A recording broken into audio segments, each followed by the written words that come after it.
Good morning! Araw ng Biyernes ngayon at bukas nga ay pasweldo. Pagkatapos ng linggo nga ay may pupuntahan kaming binyagan. Kaya naman ay Biyernes pa lang, naglaban na nga kami dito.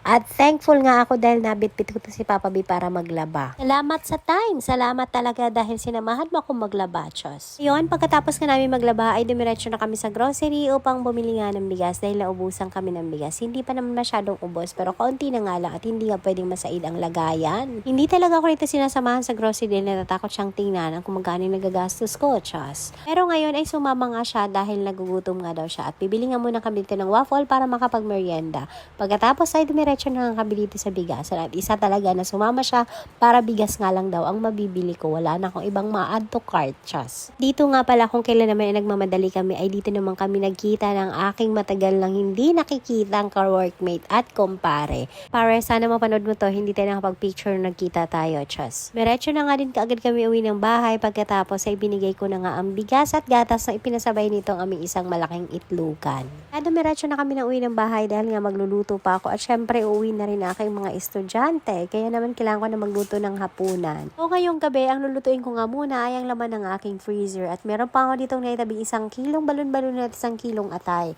At ito nga at i-adobo ko to. Dito nagigisa lang ako ng sibuyas, bawang. Pagkatapos na blanch ko na pala yung atay dito kaya naman inilagay ko na. Pero bago ko inilagay ay make sure ko muna naluto na nga yung balon-balunan. Pagkatapos nung nilagay ko na nga yung atay, tinimplahan ko na. Mas matimplahan, itatakpan ko laang para lang maiga. At pagkatapos ay okay na to, Chas. Pagkatapos ko magluto ng adobo, ay ito naman ipagluluto ko naman nga ito ang malaking itlugan. Wala, trip ko lang na magsigang nitong kanilang natirang karneng kambing. Meron ba kasing natira? Itinira talaga nila ito para gawing sinampalokang kambing. So, nagpabili ako ng sampalok, yung fresh na sampalok. At dito yung sampalok, una nga, igigisa ko sana siya, kaya lang naisip ko na parang matagal pa. So, pinakuluan ko na nga lang, tinanggal ko yan dyan, pagkagisa ko ng sibuyas, bawang. Pagkatapos, ay iginisa ko na yung karne.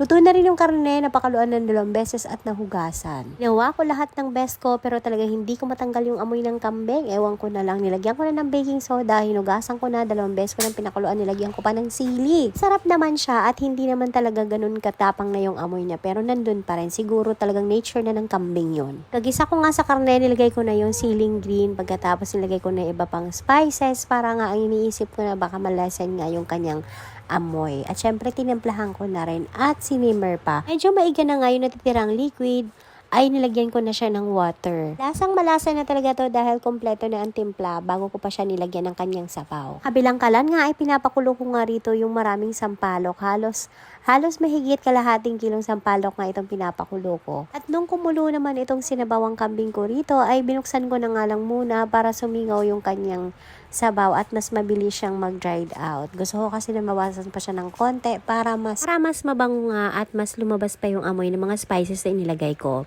Pagkatapos malambot na nga itong mga sampalok na pinakuluan ko, ngayon naman ay strainer ko siya rito para makuha ko lang yung katas at may iwan yung mga buo-buo, lalo na yung mga buto at mga balat. Pagkakulungan ng sabaw ditong pinakuluan ko ay talaga naman binuksan ko na yan para sa umalingaw-saw ang amoy at talaga namang kumalat ang amoy sa buong bahay. Ang bango-bango talaga dahil napakarami nga niyang spices. At nung kulong-kulo na nga at malambot na nga rin ng tuluyan yung karne, ay inilagay ko na rin itong sampalok. Piniga-piga ko talaga up to the last drop yung sampalok dahil gusto ko maasim na maasim talaga. At gusto ko nga talagang ibigay ang best dito sa sinampalokang kambing na to, Chas. Pero huwag kayong magkakamali, wala namang may hangover dito. Gusto lang talaga lang kumain ng sinabawang kambing, sinampalokang kambing ngayong hapunan. Kaya naman ay syempre ipinagluto ko dahil may time pa naman ako. Hindi naman kami kakain ito ni Papa B, gawa nga ng sumasakit ang kanyang tagiliran kapag nakakain siya ng beef, goat, or any red meat. Kaya naman hindi ko siya pakakain nito at talaga namang mataas ang uric acid nito. Niluto ko lang talaga para sa mga malalaking itlugan. Bahala na sila sa kailang tagiliran. Chas. Salamat sa panonood. Bukas ulit.